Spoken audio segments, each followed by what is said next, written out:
Sure, I hope I answered it. Yes.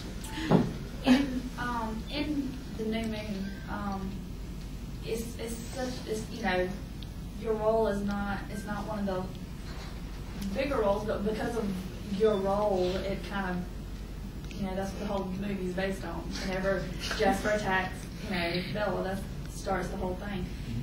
How much pressure did that put on the part that you played in that?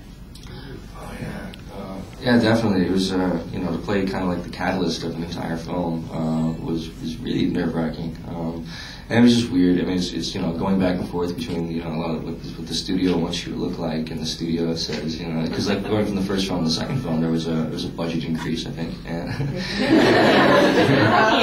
that's what they said in the tabloids. I wasn't sure if it was real because I look around set, but it's one of those things. But it was fun. But it was scary. You know, it was one of those things like, I don't really know how this is going to work, and it was one of those things to where there was supposed to be a moment, and I don't know, have you guys seen all the trailers? Yeah. Yes. There's supposed to be a moment where my eyes actually turned black, and then they never actually got the shot of it. They were supposed to do it in post, and they ended up scrapping it because Stephanie said that wouldn't be accurate. And so there's a lot of that kind of stuff happens a lot of times. And so for me, that was like kind of like one of those moments where I was like, oh no, because I was kind of like hoping, kind of plotting my performance around certain things I was talking to Chris about. And so it was just terrifying for me. And it's still one of those things, like, it's really hard for me to watch myself act. I don't like doing it. I you know, kind of like close my eyes when I'm on screen and like open them up if I don't hear my voice anymore. It's just something, there's a 40-bit picture of my face, and I'm just like, no. It just kind of freaks me out sometimes, but it's also a great learning experience to watch yourself, you know. But yeah, I was definitely terrified doing that role, and but it was nice because we did just film, you know, Eclipse. And it was really lovely to be able to go from that, you know, small bit in New Moon pretty much right into, you know, kind of Jasper's whole story and the backstory and everything, because it was really fun to be able to play that kind of, it was like this kind of underlying thing, you know, like Kristen and I have always kind of like worked out, which is like, you know, like how Jasper and Bella had this really weird relationship, because he's kind of like this like like this really strange brother of her boyfriend, and he's just like trying to like this guy. He's like creep show McGee, you know.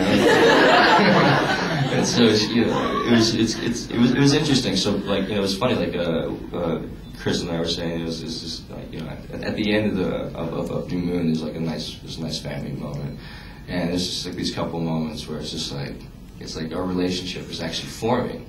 And so it was really cool, and it's an amazing film to see the relationships develop. And because Twilight takes you into the vampire world, and then you see the reality of, like, you know, if she was in this vampire world, if she was dating a vampire, like, you know, it's still dangerous, you know. And that's one of the things, like, you kind of like lose track of at the end of Twilight, is she's still surrounded by vampires, she's still like in constant danger, but you know, she's kind of whatever. And then that's when Edward's like, no, not whatever, and he runs away. And then he's like, you can't do this. He's like, and so and then you get to see this relationship start happening with Jacob, and it's and I guess, you know, Taylor's incredible in this film. I think y'all are gonna be blown away, and not just because he has his shirt off 90%. No, he's actually he's just a phenomenal actor, and it's one of those things like it's a beautiful, really very moving film, and we're really excited to see what y'all think. So.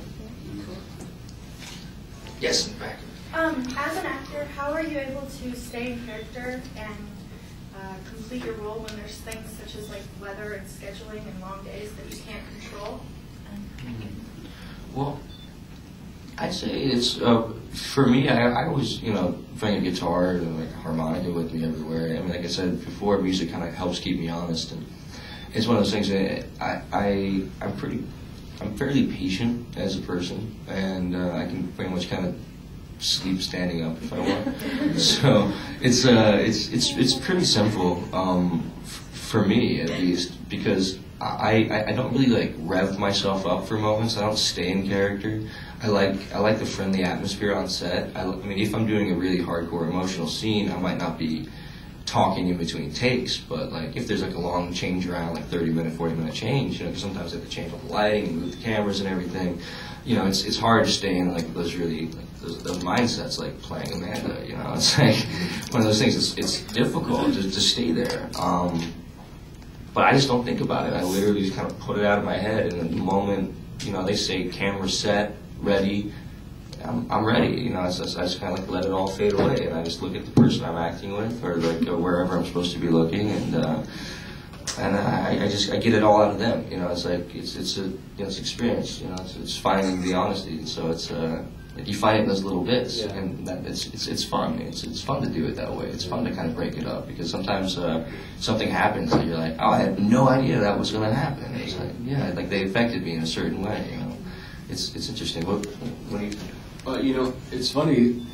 I have a similar thing, except no guitar, but it's similar. I actually, I'm very, on a lot of levels, I'm very withdrawn, and I think whenever there's a situation where I have to go away or go into, say, a 4-week, 6-week shoot, I just really just go into my world, and that world includes when I'm working on set, or when I'm eating, or when I'm just being, and I just adopt certain things that of the character or of the situation that I keep with me at all times.